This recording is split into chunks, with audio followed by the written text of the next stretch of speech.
Hey guys, it's me coming on today. It's a rainy Thursday over here.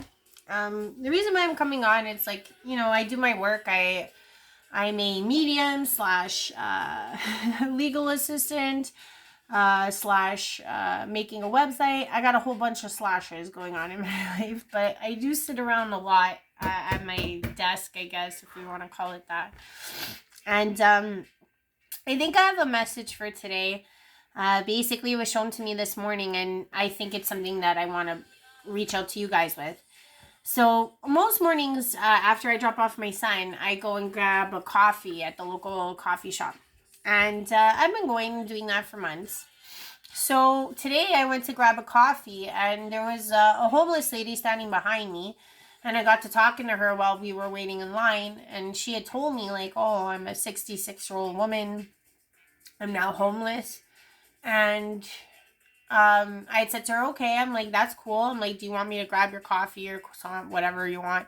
And she was like, yeah, that'd be cool. And I mean, like, whatevs, right? You're like, look at where I am and look at where they are. Like, they need a meal.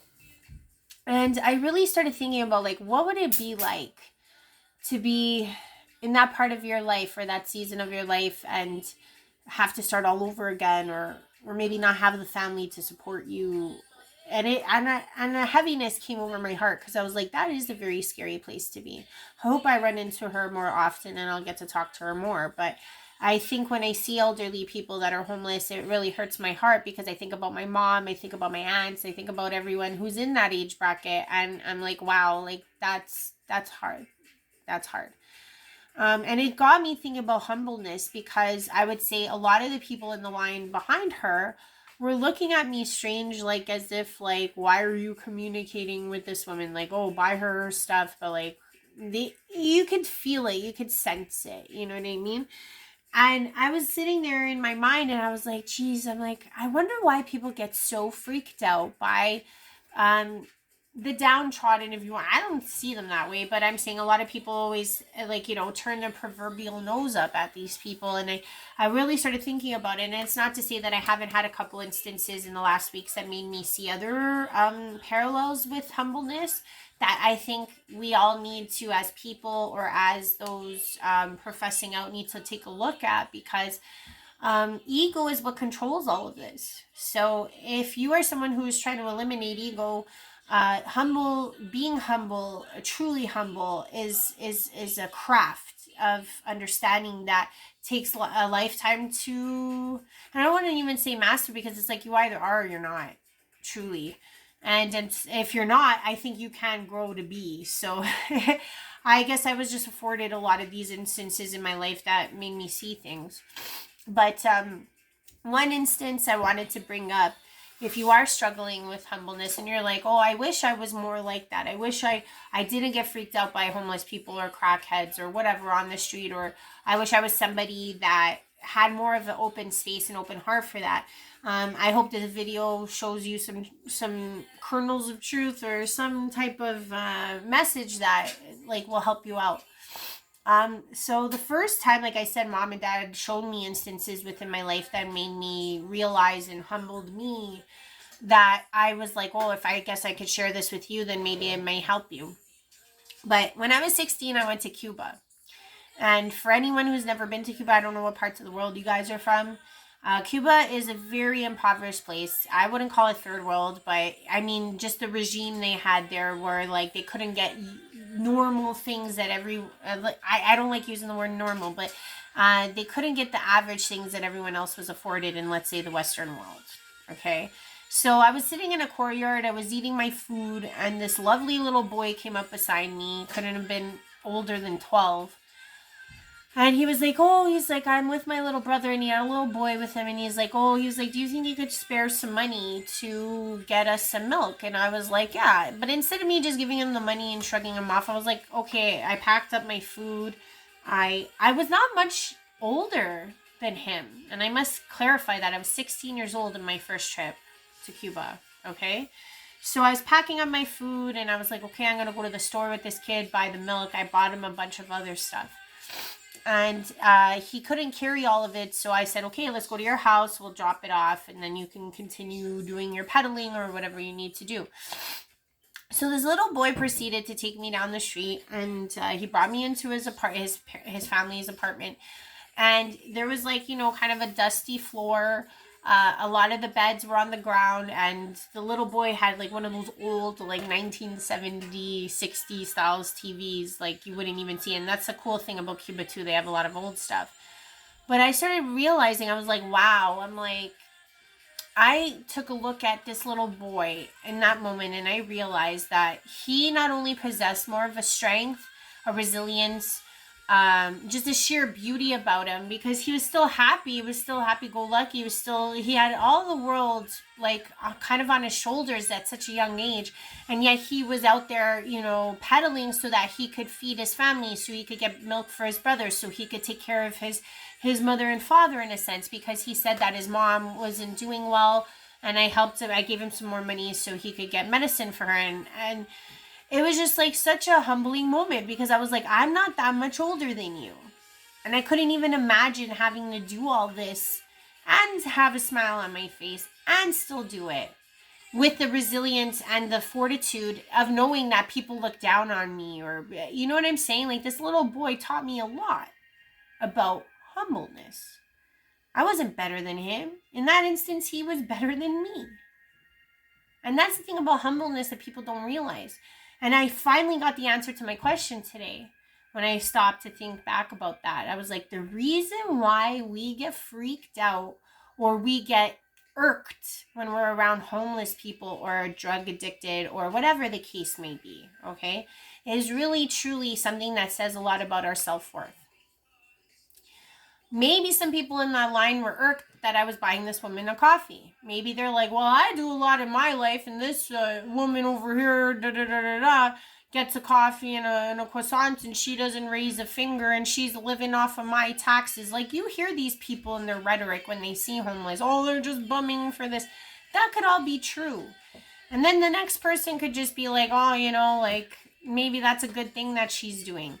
You don't know people's reasoning, right? It's not to say that I haven't heard a lot of different stories. But what I will say is that in that moment in time, I think I figured it out. The reason why we get so freaked out by these people and the reason why we get irked is because they represent a level of self-worth and humbleness that you don't possess. And I'm not saying that I haven't been that person too. It's like, I think, like I said, I was afforded a lot of viewpoints. And maybe you haven't. Maybe you're from a family that looks down on people that are not of the same race, that are not of the same caliber, that are not of the same status, that are not of the same religion, that are not of the same... it could be anything. Like, I've even seen people within the same cultures, frown upon people like that had bigger or smaller noses. I've seen people in the same cultures frown against people that are of a lesser, like a shade lighter. I've seen people in different, a same culture frown upon their own kind in their own cultures. It's all designed so that you, as the interpreter of this, feel better. You're raising your quality, or what you think your quality is, by putting those people down. And that's the thing that people don't realize, is that says a lot about who you are in the egoic sense of the word. Because the thing is that if you are truly okay with yourself, if you are truly feeling that you are deserving of it all, these people would not irk you. Like, for example, the homeless woman has nothing to offer me other than herself. Her beauty of who she is in essence. That's all she can offer me. She can't offer me money. She can't offer me anything. And, in the grand scheme of what people think is desirable and purposeful in this world. But the thing is that maybe if you were that other person in the line that was kind of like, ugh, you got to look at that, because it's like, why are you irked? Why does it bother you? Is it because maybe this person has nothing to offer and they're still loved? Maybe this person has nothing to offer in the sense of offering, but she's still seen and she's still accepted. Sometimes we need to look at those things to fully understand where ego has us. So I just wanted to bring that up. And I see this in all walks of life. I even see this when I'm on like YouTube or Twitter or TikTok or Facebook. A lot of people, and I see this a lot with ministers and or minstrels. I don't know what women are called, but they'd spend a lot of time with the fancy clothes and the fancy productions and the fancy this and the fancy that. And sometimes it's like, yeah, a lot of people flock to that because there's this instance of like, again, who's higher, who's better, who's lower. And no offense, if your flock comes to you because they're admiring you and putting you on a pedestal, what's the difference between that and a cat who just likes shiny things? I really don't want to talk bad about people, but I'm just trying to say it's like, if you are this person that has the word of God to profess, if you are this person that has a flock that you could run, would you ever be brave enough to be humble enough to let everything go and know that those people or those that are of good quality or of your message would still be there? I see this a lot. And it's like, and then I see other, like, there's always that like ebb and flow of things, because I do see the other ministers that are not about those things and they have huge followings.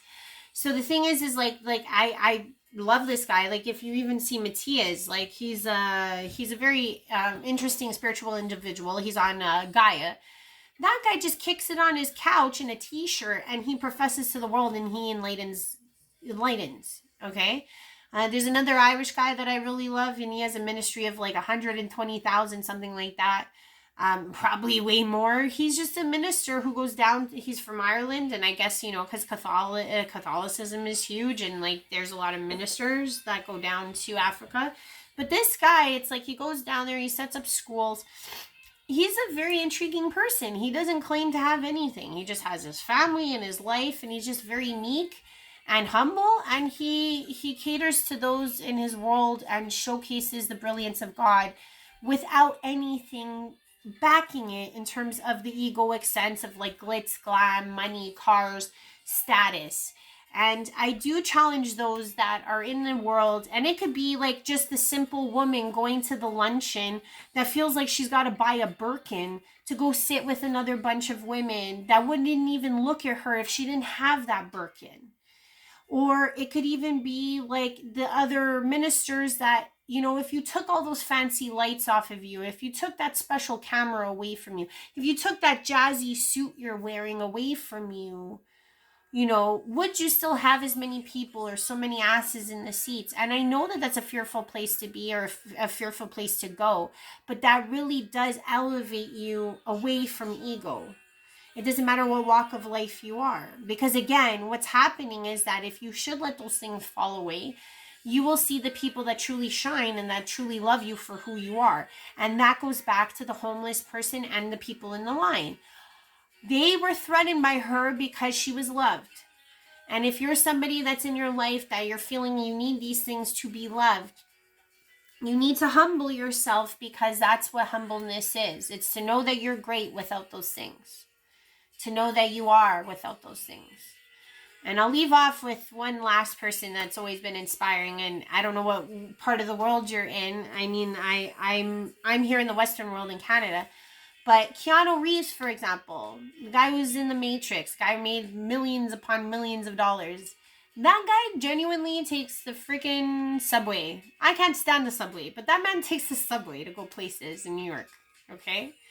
And not only is the subway in New York hella scary, I've been there, hella scary, he still goes on the subway and he has all kinds of money and he could have a chauffeur and he could have this. And you know why? Because he knows he's great.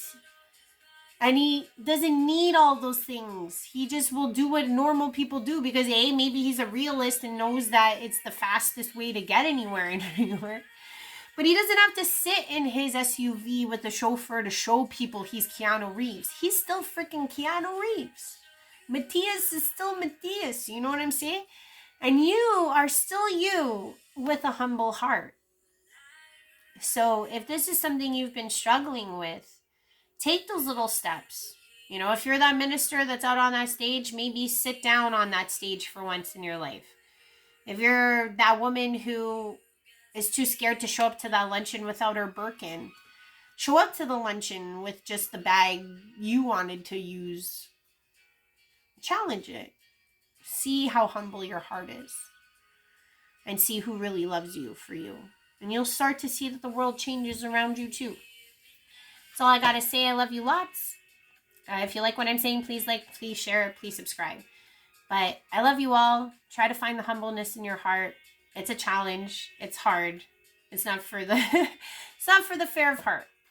Love you. Bye.